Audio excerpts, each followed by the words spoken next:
KKRDB ವಿಷಯದಲ್ಲಿ ರಾಯರೆಡ್ಡಿ ಅವ್ರ ಕಾನ್ಸ್ಟಿಟ್ಯೂನ್ಸಿನಲ್ಲಿ ಯಾಕೆ ಅಷ್ಟು ದೊಡ್ಡ ಪ್ರಮಾಣದಲ್ಲಿ ಕೆಲಸಗಳಾಗ್ತಾ ಇದೆ ಅಂತಂದ್ರೆ, ಒಂದು ನಾನು ನೇರವಾಗಿ ನಿಮ್ಮಲ್ಲಿ ಹೇಳಬೇಕು ಅಂತಂದ್ರೆ, ರಾಯರೆಡ್ಡಿ ಅವರು ಬಹಳ ಅದೇನು ಅನುಕೂಲ ಕ್ಷೇತ್ರಗಳಂತ ಹೇಳ್ತಾರೆ. ಚಾಣಕ್ಯ ನೀತಿಯಲ್ಲಿ ಜೊತೆಯಲ್ಲಿ ಇರೋರೆಲ್ಲರಲ್ಲೂ ಕೂಡ ಒಬ್ರು ನಮ್ಮ ಜೊತೆಯಲ್ಲೇ ಇದ್ದು ನಮ್ಗೆ ಟೆನ್ಷನ್ ಇಟ್ಟು ಪ್ರೆಷರ್ ಮಾಡಿ ಮತ್ತೆ ಆ ಪ್ರಾಬ್ಲಮ್ನ ಅವರೇ ಸಾಲ್ವ್ ಮಾಡುವಂಥದ್ದು ಅನುಕೂಲ ಕ್ಷೇತ್ರಗಳಂತ ಹೇಳಿ.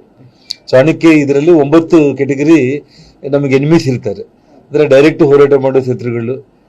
ಆ ರೀತಿ ಒಂದೊಂದಾಗಿ ಪಬ್ಲಿಕ್ ಅಲ್ಲಿ ನಮ್ಮ ಪರವಾಗಿ ಇದ್ದು ನಮಗೆ ವಿರೋಧ ಮಾಡ್ತಾನೆ, ಮತ್ತೆ ನಮ್ಮನ್ನ ದಾರಿಗೆ ತಗೊಂಡು ಬಂದು ಮತ್ತೆ ಅವರು ಹೆಗಲ ಮೇಲೆ ಕೈ ಹಾಕೋದಕ್ಕೆ ಒಂದು ವ್ಯವಸ್ಥೆ ಆಗುವಂತ ಅಂತವ್ರು.